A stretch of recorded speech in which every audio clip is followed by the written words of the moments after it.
পৃথিবীতে সুন্দর ও মধুর সম্পর্ক হল স্বামী স্ত্রীর সম্পর্ক। একটি সুখী দাম্পত্য জীবন মানেই হল জান্নাতের ছোঁয়া। কিন্তু এই সম্পর্কের মাধুর্য ধরে রাখতে হলে প্রয়োজন পারস্পরিক শ্রদ্ধা ও ভালোবাসা।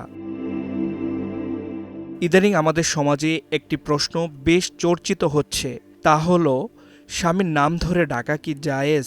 আজ আমরা এই বিষয়ে ইসলামের দৃষ্টিভঙ্গি এবং সামাজিক শিষ্টাচার নিয়ে কথা বলবো।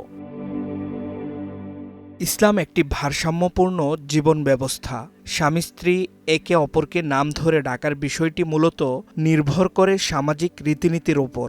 শরীয়তের মূলনীতি হল, যে সমাজে স্বামীর নাম ধরে ডাকাকে অসম্মানজনক মনে করা হয় না, সেখানে এতে কোনো বাধা নেই।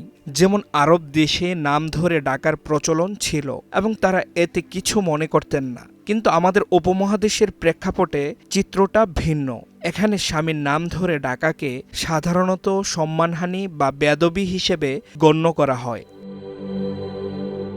প্রখ্যাত ফকিহ ইবনে আবিদিন শামী রহিমাহুল্লাহ বলেছেন, স্বামীকে এমন শব্দে সম্বোধন করা উচিত যা সম্মান প্রকাশ করে, যেমন অমুকের বাবা বা কোনো সম্মানসূচক উপাধি। কারণ বাবার পরে স্বামীর অধিকার অত্যন্ত বেশি। আমাদের অঞ্চলের আলেমরা এটাকে মাকরুহ বা অপছন্দনীয় মনে করেন, কারণ এতে পারিবারিক শ্রদ্ধাবোধ ক্ষুণ্ণ হয়। তবে কোনো প্রয়োজনে স্বামীর নাম মুখে নেয়া বা পরিচয় দেওয়ার ক্ষেত্রে নাম উচ্চারণ করা যাবে না, বিষয়টি কিন্তু এমন নয়। প্রয়োজনে নাম উচ্চারণ করা একদমই বৈধ।